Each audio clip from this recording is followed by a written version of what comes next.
Assalamualaikum warahmatullahi wabarakatuh. Waalaikumsalam warahmatullahi wabarakatuh. Alhamdulillahilladzi hadana li hadza wa ma kunna linahtadiya laula an hadanallah. Asyhadu an la ilaha illallah wahdahu la syarikalah wa asyhadu anna Muhammadan abduhu wa rasuluh. Allahumma salli wa sallim wa zid wa barik ala habibika wa nabiyika sayyidina Muhammad sallallahu alaihi wasallam wa ala alihi wa ashabihi wa man ihtada bihadihi wa istanna sunnatahu wa iqtafa atharahu ila yaumiddin, amma ba'd. Hadirin jamaah Masjid Al-Mudzakarah yang insyaallah dirahmati, disayangi dan dimuliakan Allah Subhanahu wa taala. Pertama sekali marilah kita panjatkan puji syukur kepada Allah yang telah memberikan berbagai nikmat kepada kita, sehingga berkat nikmatnya kita dapat hadir dan berkumpul di tempat yang mulia dan barokah ini dalam agenda yang juga mulia dan barokah. Salawat serta salam semoga tercurah pada junjungan kita Nabi besar Muhammad sallallahu alaihi wasallam, keluarganya, para sahabatnya, kita semua serta pengikutnya hingga akhir zaman. Apa kabar semuanya? Alhamdulillah. Semoga kita semua selalu dalam lindungan dan rahmat Allah, sehat dalam taat, semakin berkah, semakin bermanfaat dan semakin sukses. Amin ya Allah ya Rabbal Alamin. Menurut para ahli sirah bahwa seekor merpati bertelur di sarangnya di atas mulut gua.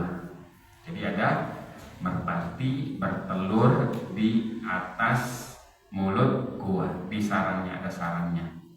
Ketika merpati bertelur kan bikin sarangnya cepat apa lambat? Lama kan? Itu perlu waktu. Nah ini tiba-tiba kuasa Allah, ada merpati bertelur di situ. Dalam kisah ini nggak dikisahkan proses nyari ranting, ya kan?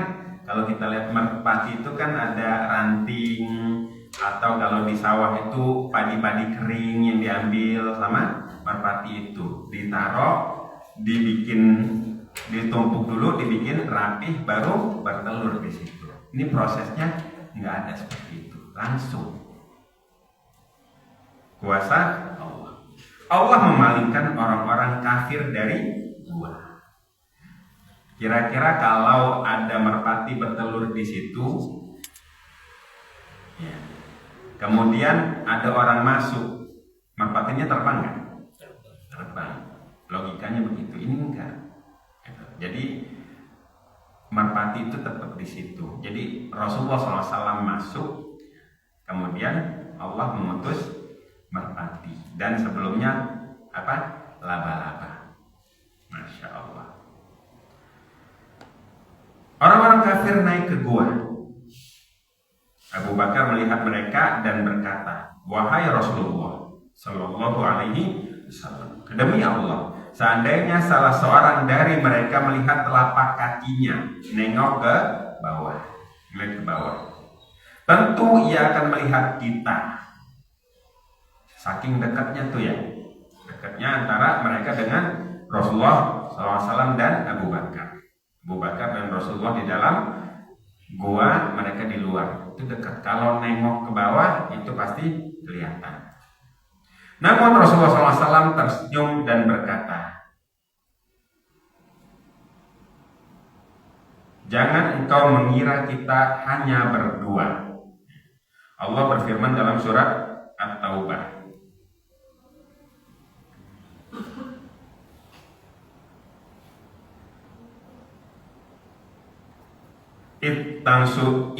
tansuruhu faqad nasarullah. Id akhrajahu alladziina kafaru thaniyatnaini id huma fil ghar. Id yaqulu li sahibihi la tahzan innallaha ma'ana.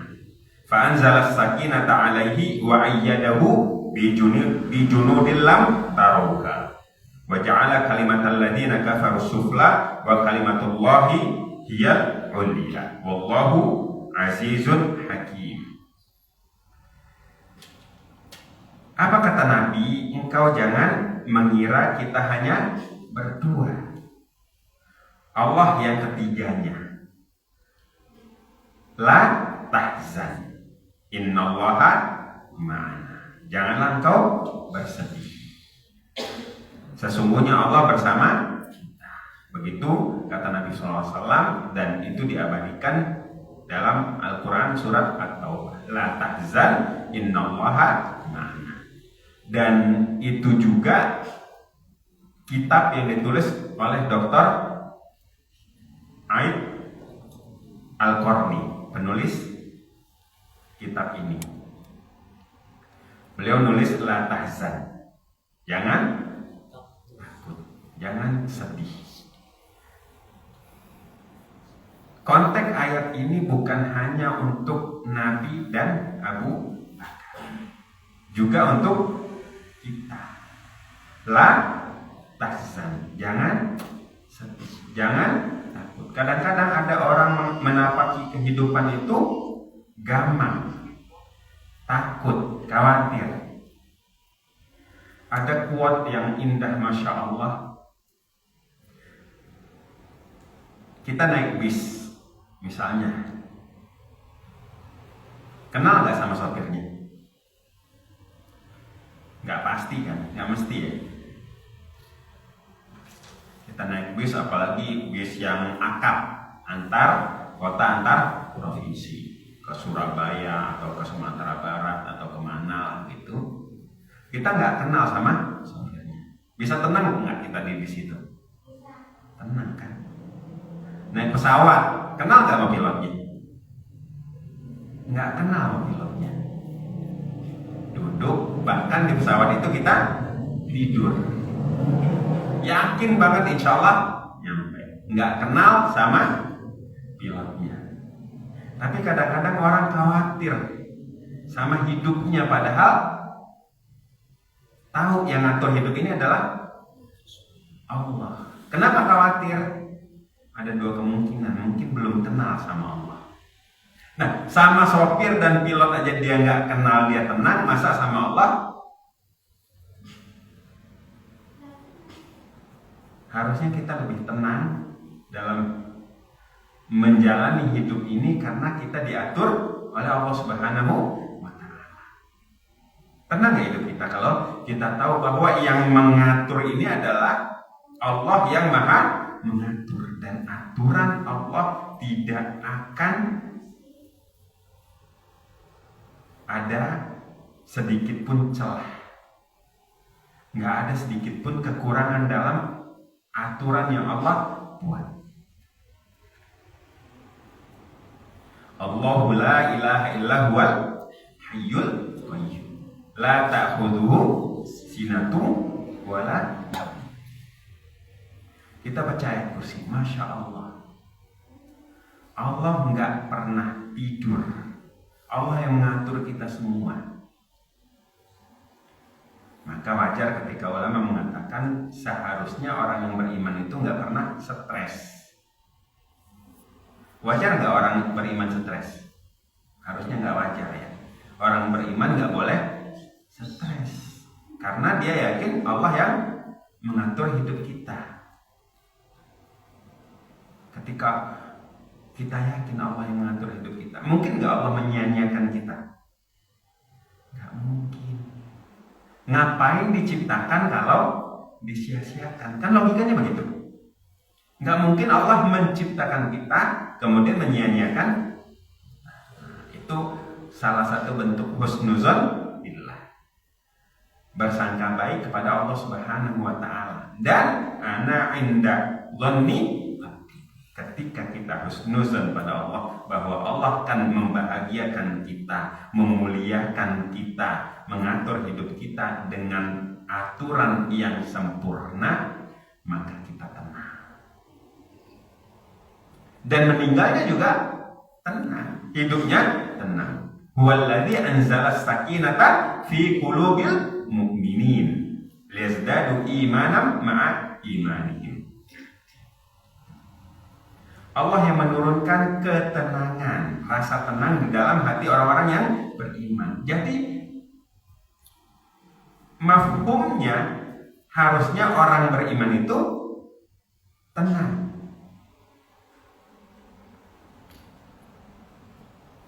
Logikanya orang yang beriman itu tenang. Mafhumnya begitu. Karena Allah yang menurunkan ketenangan di hati orang-orang yang beriman. Kalau nggak tenang, berarti cek lagi keimanannya. Kita cek keimanan kita kalau belum tenang. Hidupnya tenang, nanti meninggalnya juga tenang.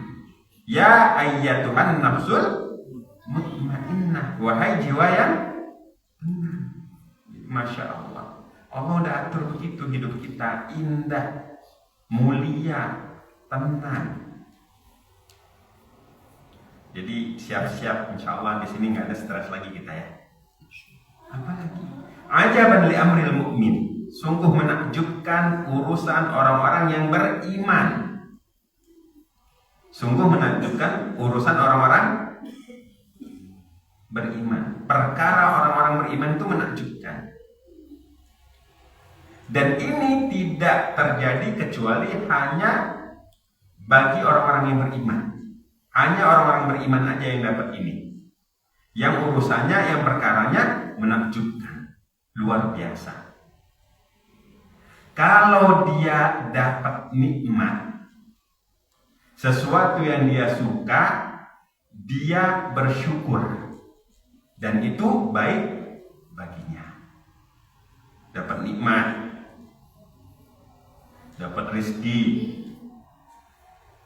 Ya, rezeki banyak, ya, nggak mesti uang. Kesehatan, rezeki. Nafas yang kita hirup, rezeki. Apalagi dapat uang, dapat mobil, dapat lain sebagainya, rezeki. Bersyukur, itu baik baginya. Jadi sombong nggak orang beriman? Nggak ada kamu sombong, harusnya nggak ada kamu sombong dalam orang yang beriman. Karena yang ngasih nikmat siapa? Allah. Bersyukur pada Allah. La in syakartum la azidan wa la in kafartum inna adzabi lasyadid. Seandainya Anda semua, kalian semua bersyukur, niscaya akan kami tambah nikmat. Nikmat kami akan kami tambah. Tapi kalau kufur, Allah kasih peringatan, sesungguhnya azab Allah sangat pedih. Satu sisi ditambah kalau bersyukur, satu sisi ancamannya ngeri kalau kufur. Nah, itu namanya ada reward and punishment.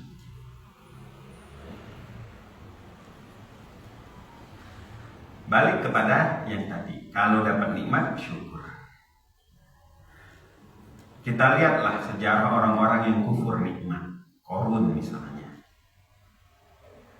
ketika dia dapat nikmat, dia bilang innama utituhu min ilmin indi.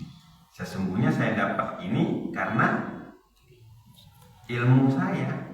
Saya pintar bisnis lah kalau bahasa zaman sekarang. Saya jago marketing. Saya hebat. Itu syukur apa sombong? Sombong. Akhirnya apa? Fa khasafna bihi wa bidaril ardh. Kami tenggelamkan dia dan rumahnya dan hartanya ke dalam bumi. Nauzubillah.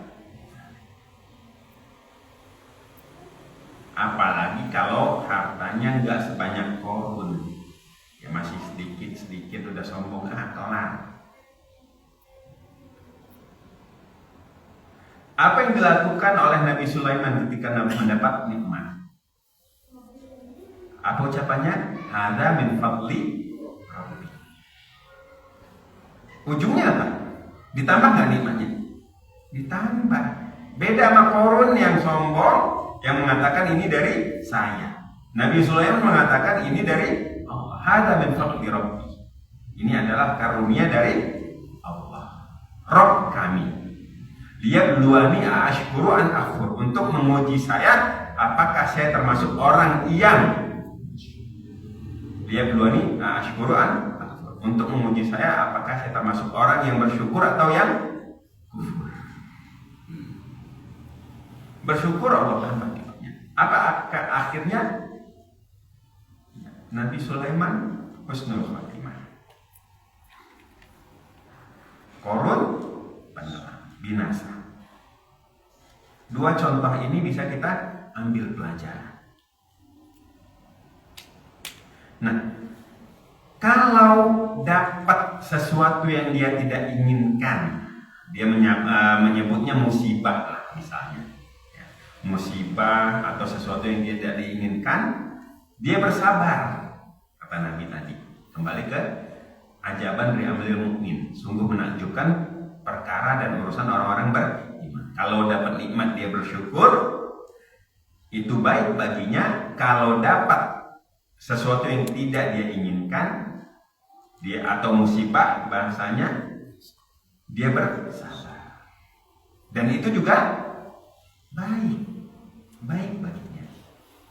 Jadi mukmin itu enggak sombong, juga enggak stres.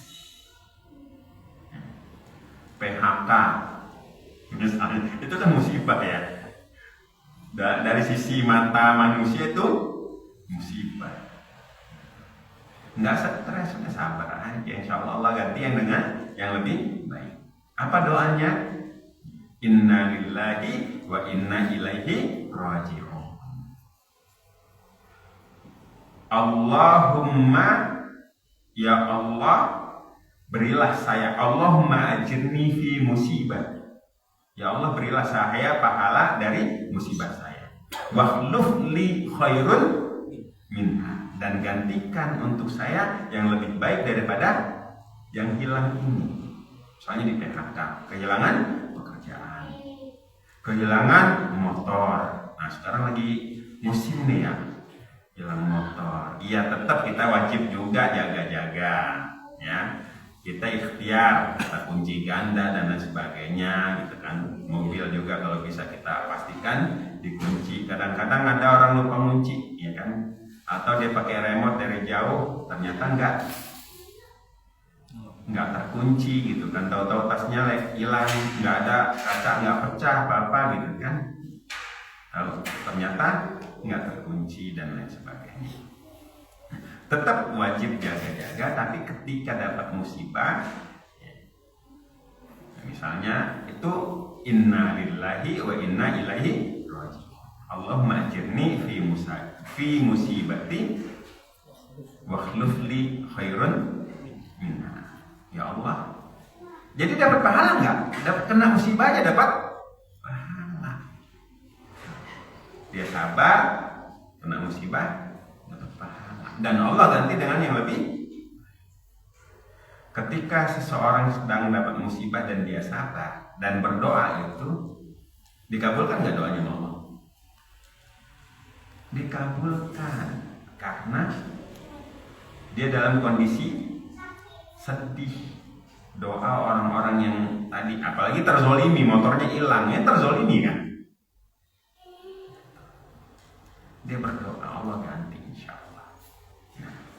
Jadi la tahzan innallaha ma'ana berlaku juga untuk kita. Jangan sedih, jangan takut. Sesungguhnya Allah bersama. Kalau kita udah bareng sama Allah, Allah bersama kita, apalagi coba yang ditakuti? Apalagi yang disedihkan kalau kita udah yakin banget Allah bersama. Nah, maka kita berusaha untuk selalu mendekatkan diri kepada Allah Subhanahu wa taala sampai Allah betul-betul bersama kita. dekat dengan kita. Ketika sudah terjadi itu, apa yang kita minta Allah kabulkan, doa kita Allah kabulkan, minta kita Allah kasih, dan lain sebagainya.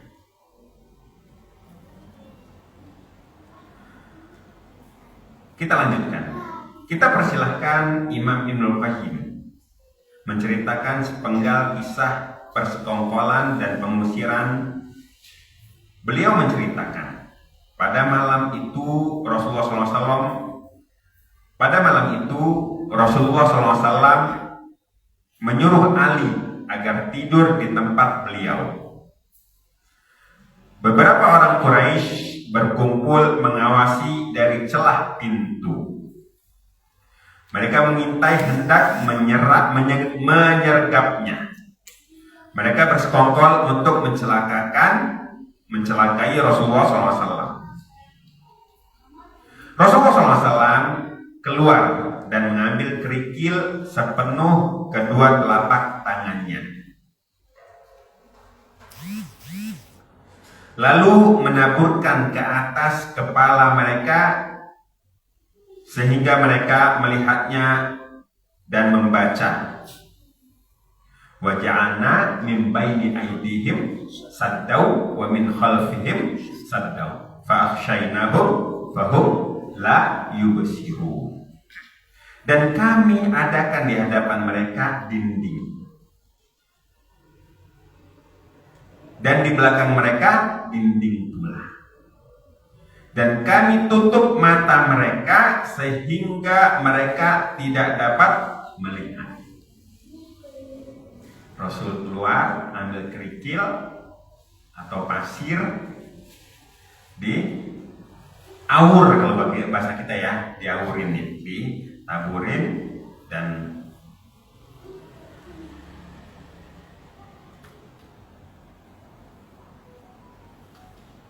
Allah berfirman dengan ayat ini, wa ja'alna min baini aydihim saddaw wa min khalfihim saddaw fa akhshaynahum fahum la yubsirun. Surat apa? Surat Yasin ayat 9. Dan itu juga yang kabarnya dibaca oleh saudara-saudara kita di Palestina. Bayangin, itu tank. Dia naruh bom di bawah tank itu. Udah itu dia lari, tanknya meleduk. Ya Allah, Masya Allah. Kemudian Rasulullah SAW menuju rumah Abu Bakar, dan mereka keluar melalui pintu belakang rumah Abu Bakar pada malam hari. Ini ikhtiar namanya. Nabi yakin nggak akan dilindungi oleh Allah? Sangat yakin, tapi ikhtiar. Ya, minta Ali untuk tidur di tempat tidurnya, kan ini ikhtiar, usaha. Dan ini cara yang cerdas. Makanya Rasul disebut fatona. Sudah itu keluar menuju rumah Abu Bakar dan berangkat malam hari. Ini ikhtiar.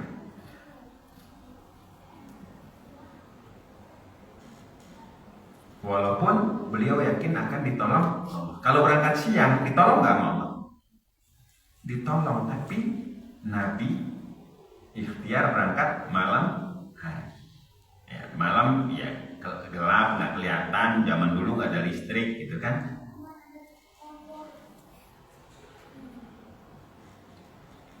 Dan mereka keluar melalui pintu belakang, pintu belakang rumah. Jadi nggak sombong, ini saya mau keluar gitu lewat depan gitu, enggak. Walaupun mereka tahu akan dilindungi oleh Allah, cuma kita tadi, ya Allah, udahlah saya di rumah aja, nggak kemana-mana, ntar Allah ngasih rezeki gitu.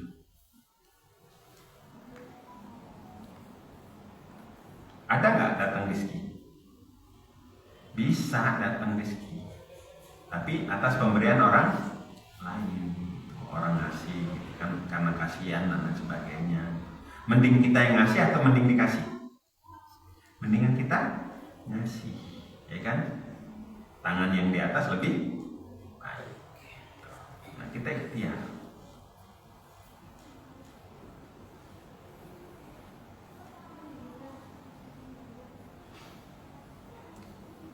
Ada seseorang datang dan melihat kaum yang berada di pintu rumah Rasulullah SAW. Lalu bertanya, apa yang kalian lihat? Ya, jadi orang-orang tadi, orang-orang Quraisy tadi masih ngumpul di depan rumah Nabi. Apa yang kalian lihat? Mereka menjawab, Muhammad. Si laki-laki itu berkata, orang yang datang, sungguh celaka dan rugilah kalian. Demi Allah, dia telah melewati kalian dan menyemburkan tanah ke atas kepala kalian. Ternyata pas Rasul melakukan itu, mereka nggak sadar dan ada orang lihat dari jauh. Mereka berkata, demi Allah, kami tidak melihatnya. Benar-benar nggak melihat. Mereka nggak melihat. Lalu mereka berdiri dan membersihkan tanah di kepala mereka. Mereka itu adalah Abu Jahal, Hakam bin As, Uqbah bin Abu Mu'id, Nadar bin Haris, Umayyah bin Khalaf, Zam'ah bin Aswad, Ta'imah bin Adi, Abu Lahab, Ubay bin Khalaf, Nabih dan Manih. Keduanya anak Hajjaj. Ketika hari sudah pagi, Ali berdiri di tempat tidurnya, lalu mereka bertanya tentang Rasulullah SAW. Lantas Ali radhiyallahu anhu menjawab, aku tidak tahu. Kemudian Rasulullah SAW dan Abu Bakar pergi ke Gua Tur dan memasukinya. Laba-laba pun membuat jaring di pintunya. Mereka berdua telah menyewa Abdullah bin Uraikid Al-Laythi sebagai pemandu jalan yang andal, ada gaya. Walau ia beragama kaum Quraisy, beda agama tapi dalam urusan muamalah boleh. Ya kan suka ada pertanyaan, boleh nggak kita jual beli dengan non muslim? Boleh. Ini kan muamalah urusannya.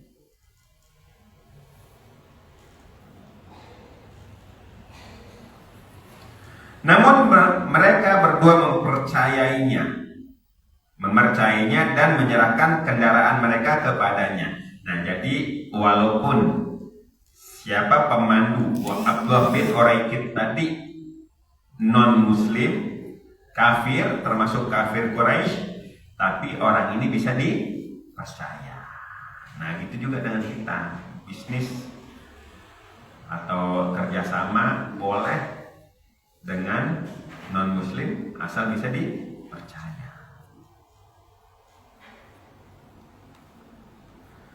Juga berjanji dan berjanjian akan bertemu di gua setelah 3 hari. Quraisy sungguh-sungguh mencari mereka berdua. Mereka membawa pencari jejak bersama mereka hingga sampai di pintu gua. Jadi ada orang yang jago melacak, ya. Ya, mencari dulu kita zaman pramuka mencari jejak. Nah, itu penting loh.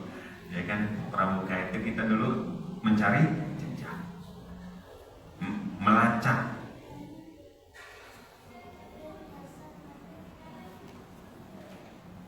Dan mereka berdiri di atasnya.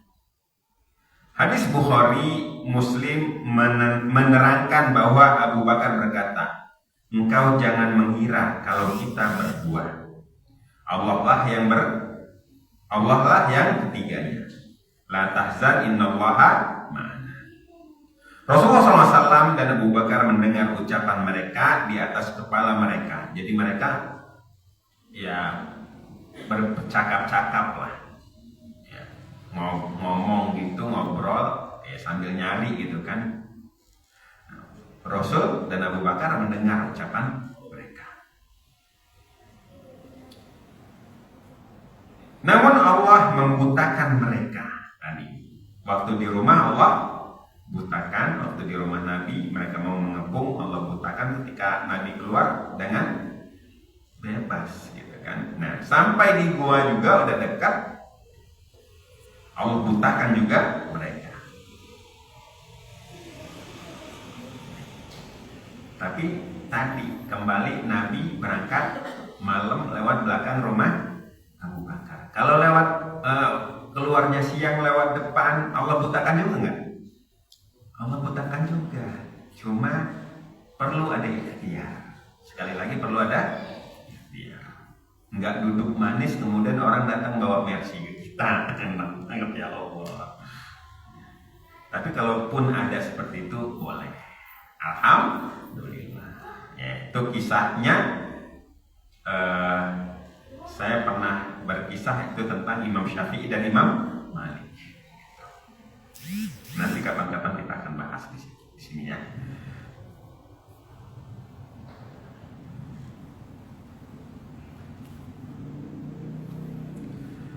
Amir bin Fahirah menggembalakan kambing Abu Bakar di atas mereka berdua dan mendengarkan apa yang diperbincangkan orang-orang Mekah.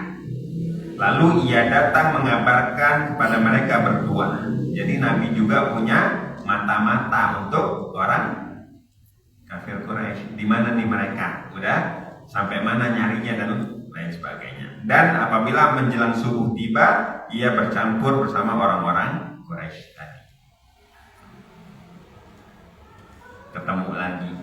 Ini saya sebut pentingnya kita bangun lebih awal. Gitu. Orang Quraisy masih tidur, dia bangun duluan. Pas pagi mereka bangun, kita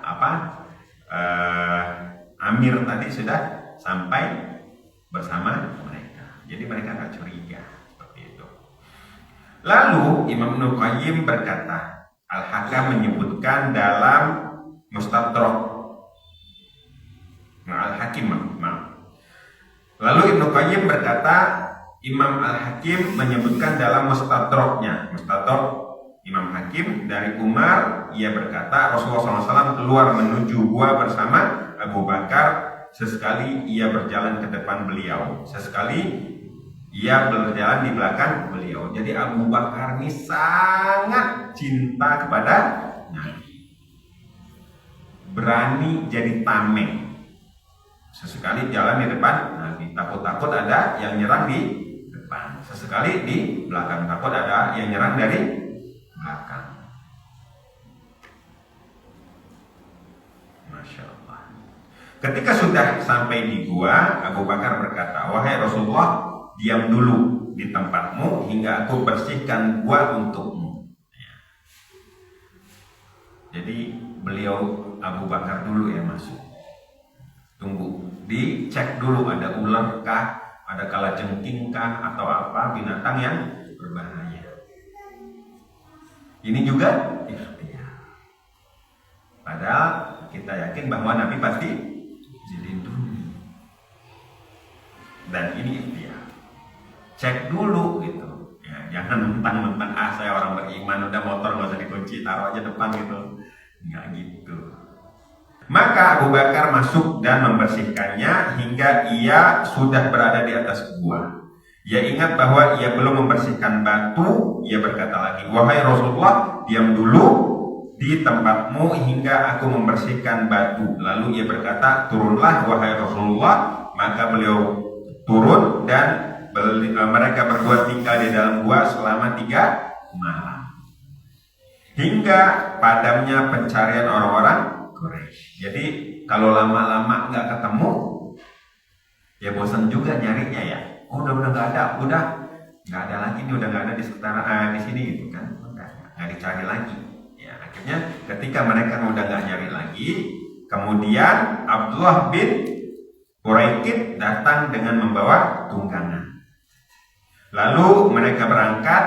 Abu Bakar membonceng Amir bin Fahirah sekaligus menjadi petunjuk jalan di depan. Allah mengawasi mereka berdua, menguatkan orang yang menyertai mereka dan menggembirakan orang yang dilaluinya dan disinggahinya. Jadi kisahnya dalam perjalanan kan ketemu orang, ya kan? Allah bikin orang yang ketemu dengan Nabi itu bahagia. Masya Allah. Allah bikin orang yang ketemu dengan Nabi senang, bahagia. Dan Amir tadi kuatin keyakinannya, dikuatin hatinya. Dia kira-kira beresiko nggak? Kalau ketahuan, beresiko banget, banget, dan urusannya nyawa. Tapi Allah kuatkan dia, ya kan? Masya Allah. Allah mengawasi mereka, Nabi dan Abu Bakar. Allah kuatkan orang yang mencintainya, tadi gaetnya, dan menggembirakan orang yang dilaluinya dan disinggahinya. Mampir itu orang diberkahi, ya. Kambingnya, kemudian banyak susunya dan lain sebagainya. Baik, ini yang bisa disampaikan. Kalau ada di antara jamaah sekalian yang ingin menambahkan, bertanya dan lain sebagainya, saya persilahkan.